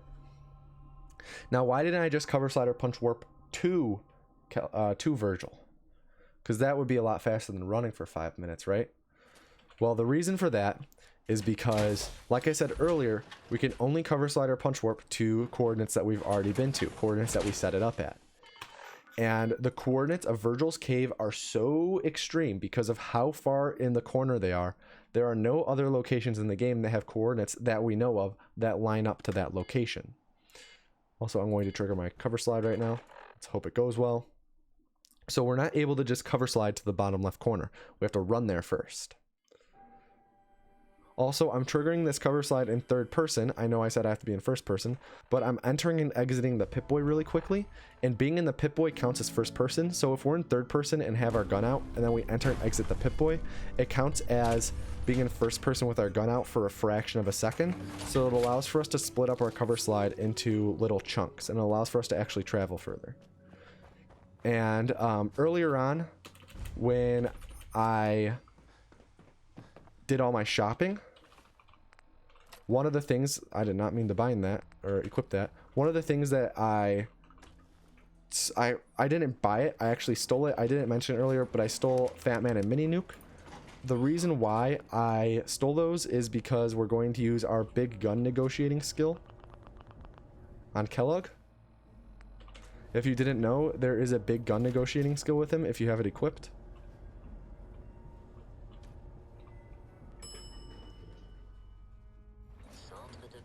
So all I need to do is clip to the basement and come over here and talk to Kellogg real quick. Grab the stuff we need after we succeeded our dialogue check, view the access logs, and I'm going to make a quick save and load warp to the fens. I will, Speedy. I will. But we're going to load warp to the fens. So now we'll be the character. So like, I'm going to walk backwards, fade to black, quick load. I'll be the character now who just killed Kellogg. But I'll be in Diamond City. Cool, right? Because now I just fast traveled out of Fort Hagen without having to run out and everything like that. Works out. And now I still have my punch warp set up from right next to Nick's agency. So all I have to do is equip a frag grenade real quick because we want to conserve our mines, and trigger our punch warp and show up right next to Nick's, wow, excuse me, detective sign. Show up right next to Nick's agency. And once we're inside, we're going to talk to Nick real quick. Piper is actually stuck in a different dialogue right now because of this whole thing with how quest stages work, where more or less we were able to enter Diamond City before she was able to get in and talk to Nat, and we were able to exit before she was able to get in and talk to Nat because we did load warping stuff. So now when she gets to inside of Nick's agency to talk with us and Nick, she is trying to talk to Nat because that's where her quest stage is. It's like an 8-second time save because typically she has an unskippable dialogue with Nick, but that was actually discovered by accident. Like, it happened once accidentally to me in a run. We didn't know what caused it, and then after further investigation figured it out. But it skips like an 8-second dialogue between her and Nick that's unskippable, so that's pretty cool if you just go fast. Who would have known that in order to save time you have to go fast, right? So now we go to the memory den, which is the second unskippable area in the game. Like unskippable cutscene area in the game. Ok. Je vous en supplie. Nick. Bien. Voilà ce que Talk with Dr. Amari and Nick. I'm going to be setting up a cover slide, or not a cover slide, a punch warp in the corner here. Continuez, docteur. Monsieur Valentin, mais Merci beaucoup, Nick. Vous me remercierez quand... c'est quand vous voulez, Monsieur Valentin. And the reason why I'm doing this is because I'm able to skip this long dialogue between Nick and Amari, where Amari is pretty much investigating how to get us into Nick's head and Kellogg's Valentine's. I'm able to skip it if I just set up a punch warp, leave, and then re-enter, and trigger my punch warp to go back down to her. And the person we're actually going to trigger our punch warp on is Deacon. This is Deacon in here. He's labeled as Drifter right now, but it is actually Deacon. We're going to talk with Amari, get out our gun, because we're going to do a dialogue skip. Allons-y.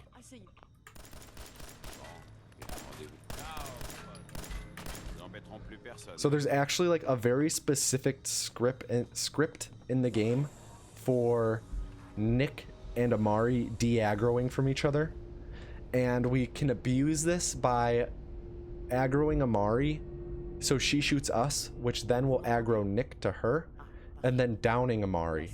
She's tagged as essential right now, so we can't kill her, but we down Amari, and then she more or less, it'll skip an entire like 27-second dialogue where she it's like 20 to 30-second dialogue where she talks about uploading us into this brain sequence.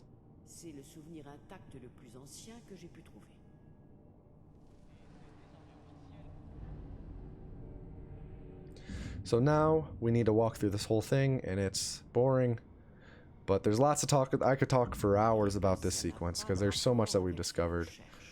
But we just have to follow these neurons. I do have a $250 bounty out for skipping this entire sequence.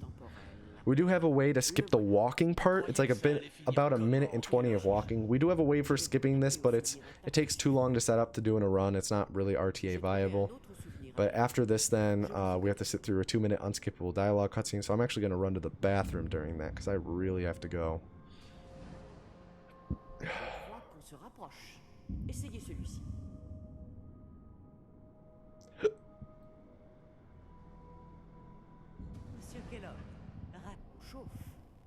L'un de ceux-ci aura forcément quelque chose à nous dire. Il ne reste pas grand-chose. This is the second last one right here. En voilà un qui semble être The last one is right up here. Just hit the trigger it and then make sure that they're talking, because there's I've had it happen once where they didn't actually talk. They just kind of sat there waiting. So let's make sure. Yeah, I'll be right back. votre fils. Ce souvenir a l'air très récent. C'est une bonne nouvelle, je dirais.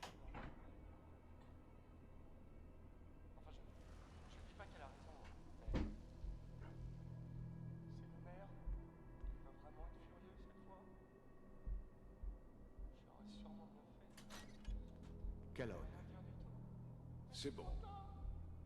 Un jour, quelqu'un va te faire sauter la cervelle si tu continues de débarquer sans prévenir. Je suis censé limiter mon contact avec les civils au maximum. Oublie ce que j'ai dit. Alors, quel est le problème urgent cette fois? J'ai de nouveaux ordres pour toi. l'un de nos scientifiques a quitté l'Institut. Quitter. C'est-à-dire? C'est un traître. Il s'agit du docteur Brian Virgil. On sait qu'il se cache quelque part dans la mer luminescente. Voilà son dossier. Merde, il y a des têtes qui vont tomber. Okay, okay. Capturer le ramène ou je l'élimine?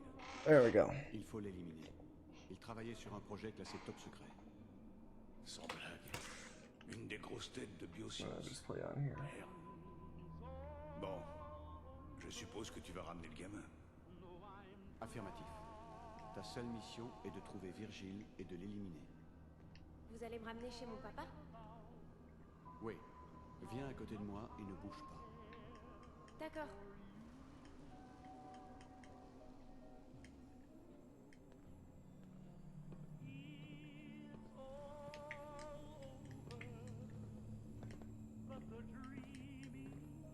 X688. Prêt pour accès avec Sean. Au revoir, monsieur Kellogg.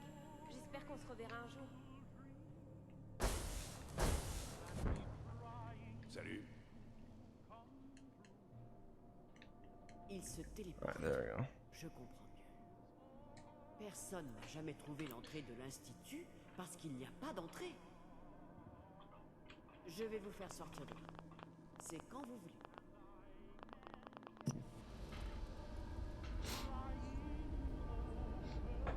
Alright, so now that we've exited, all we have to do is load warp to Virgil's lab. But first we have to actually shoot Amari, who's already super bloody. Shoot her one more time because it'll skip a dialogue and allow for us to progress a quest. So now we load warp to Virgil's cave.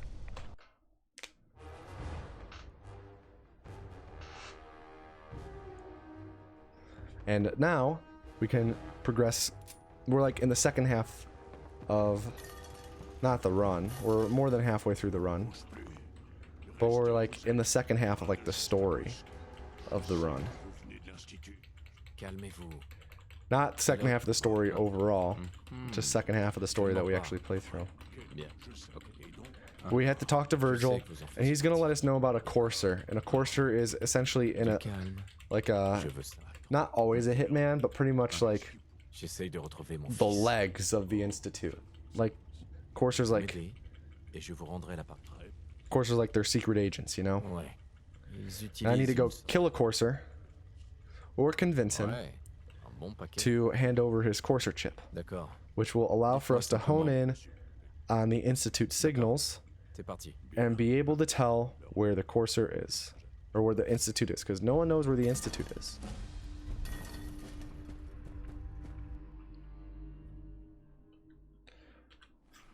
And the courser, we don't have to do all the snooping you normally do. The courser is in Green Tech Genetics.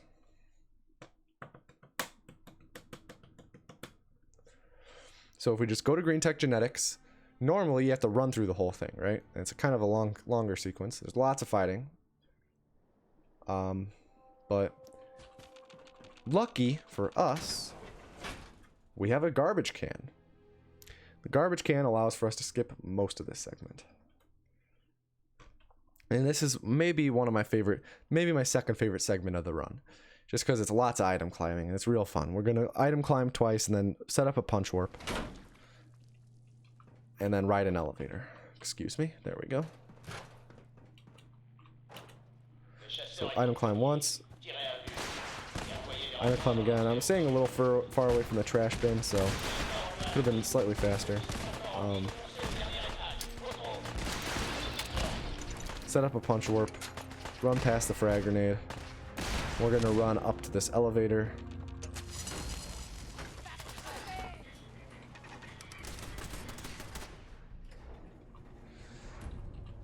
I'm going to throw down this frag mine, and we're going to teleport. We're going to punch warp up to the courser. Once we're up there, we're going to use our big guns check again. The second time in the run. To convince someone to hand something over. So now I load warp back to the fens. Go to the fens so that we load warp to the fens as opposed to Virgil because we need to go to the railroad. And if we load warp to Virgil, then after the load warp, we'd be standing inside, which means we can't fast travel. But if we go to the fence, we'd load warp into Diamond City, and you can fast travel from Diamond City since it's like an open area. So now we need to go and talk with the railroad, and we have to have them decode the Courser chip, which is pretty straightforward. Mostly just going to them and talking, you know, chit-chatting.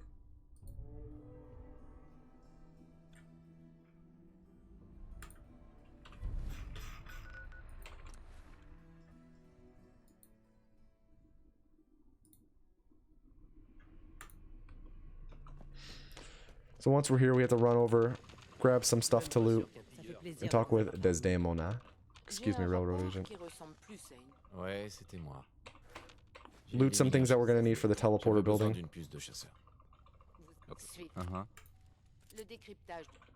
Sleep for an hour to skip some stuff. Oh, nope, Des is still talking. So since she's still talking, I'm gonna loot some additional things.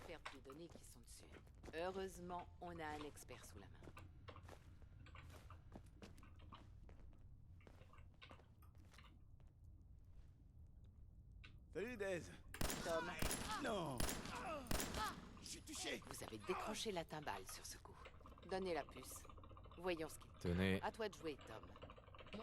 So if people are your allies, like the railroad are to us, you can actually shoot them up to about 4 or 5 times before they aggro, and every time you shoot them, it skips one of their lines. So if I just shoot them a couple times, it skips all their dialogue lines. Super easy.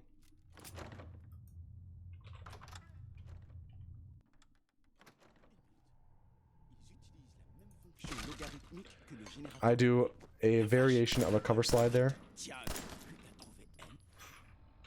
And now I can just load warp to Virgil's cave again. Because now the Courser chip is all decoded. We're good to go.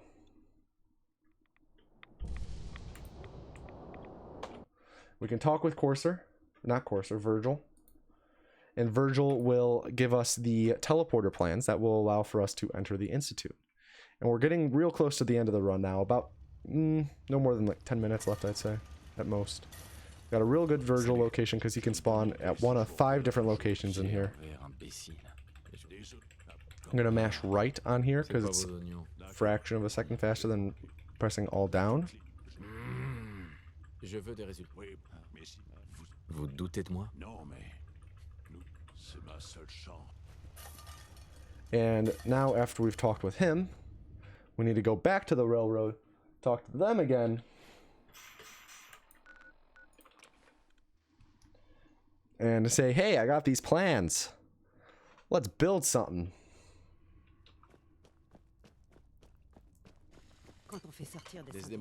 Desdemona. J'ai des plans pour fabriquer un intercepteur de signal. L'Institut utilise un téléporteur pour entrer. Ça fait comment? Ce sera... Ça fait plaisir de vous avoir parmi nous. Excusez-moi. Alors, Talk with Tom. Tenez, voyons ce qu'il nous. And now he's gonna pretty much tell us what to build. Travail, Tom. Heureusement que vous. je me rappelle. I need to drop something real quick though. There we go. Now we fast travel to Sanctuary because the Sanctuary is where we're going to build our teleporter.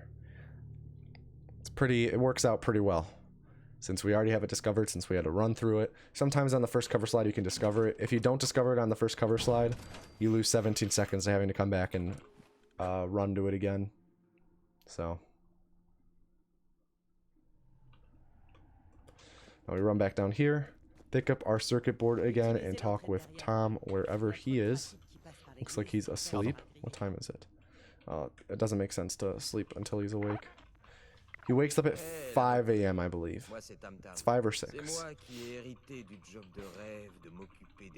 Let's talk with Tom again. Oui, c'est fait. La plateforme. So after he finishes that line, we can fast travel right back to the Sanctuary.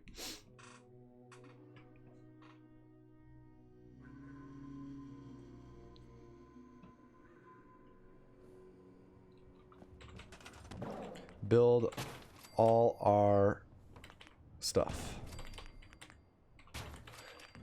Building the teleporter.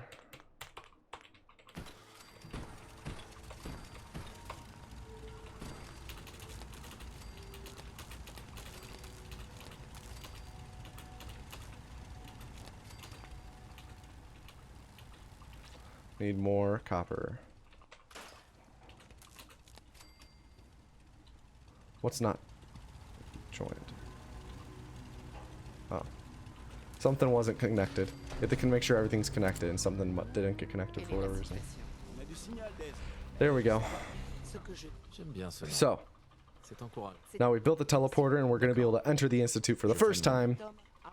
Comptez sur moi. Vous y arriverez. Lance la séquence de détection. Cette fréquence ne marchera qu'une fois. So now, as we enter the Institute, we stepped onto the platform, and we fast traveled away after Tom completed a line. And that actually allows for us to just get teleported out, because it skips all of his lines. Normally he talks for about 30 minutes. Or not, wow, 30 minutes. Woo! That would be the worst speedrun ever. 30 seconds.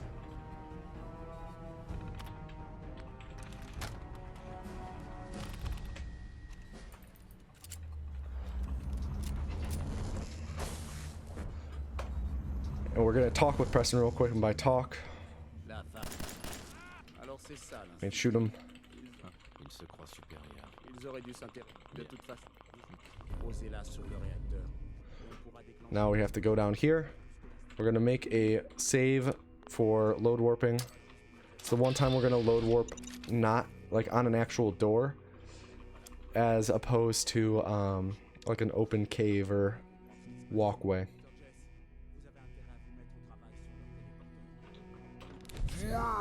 I'm going to do what's called the jet jump, which allows for us to access all the way down here. You can do it jetless if you clip up at a different spot and drop down, or you can use jet. Jet makes it so your height of your jump increases very slightly, so you can jump slightly further. So we're able to jump to the door, and that will bring us to the reactor level, which is where we're going to trigger the punch warp we just set up. Once we trigger it, we're just going to fall down backwards and place the fusion pulse charge on there and make a quick save, and then we're going to load warp out again and go back to the railroad HQ.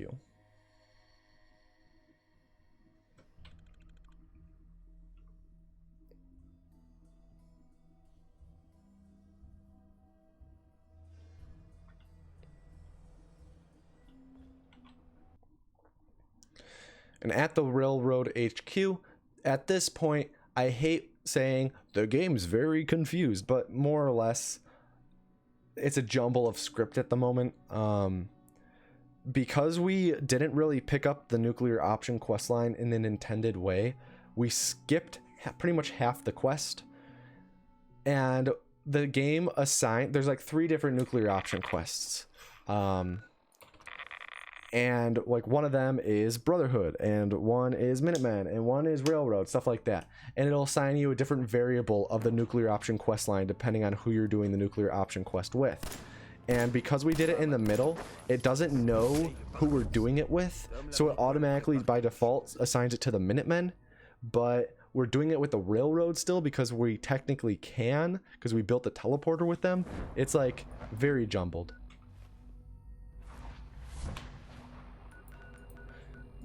You're not supposed to be able to fast travel from the Institute at this point, but we're able to. So, yeah, we're essentially finishing the quest with both the Minutemen and the Railroad at the same time. Wait for Tom to finish that line.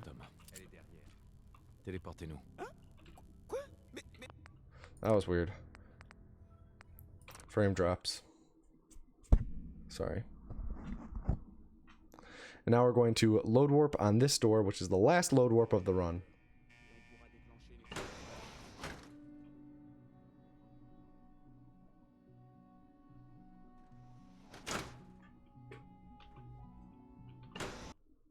There we go. That might have been slightly early. We'll see. We'll see. That might have been good.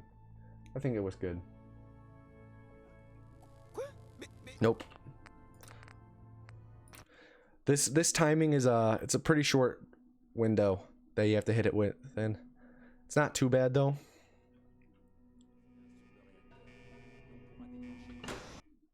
That looked good. That was the one, boys. That was the one. But once we hit this, the run's essentially over.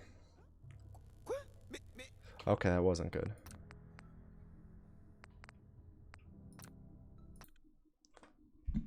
We got this one. We got this one. Just focus.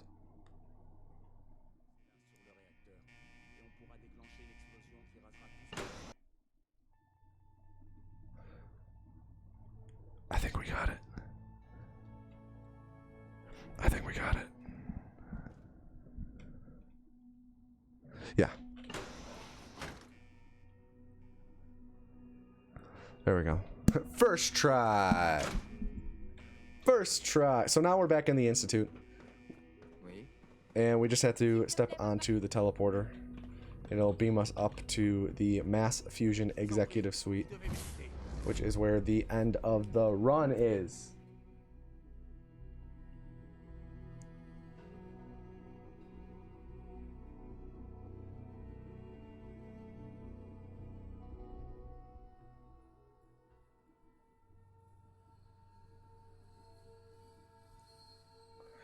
And after this load. But yeah, that's pretty much the end of Fallout 4. I just have to hit this button. Nut. There we go. There we go. End of Fallout 4 timer. I will stop at the once the HUD disappears. That was the end of Fallout Anthology main series. Any percent, 5 games in just under 2 hours. RTA. Nice.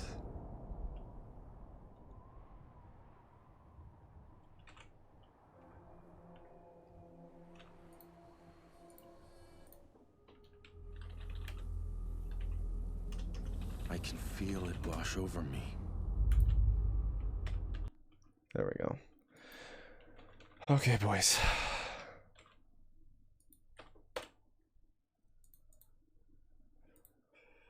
Oh.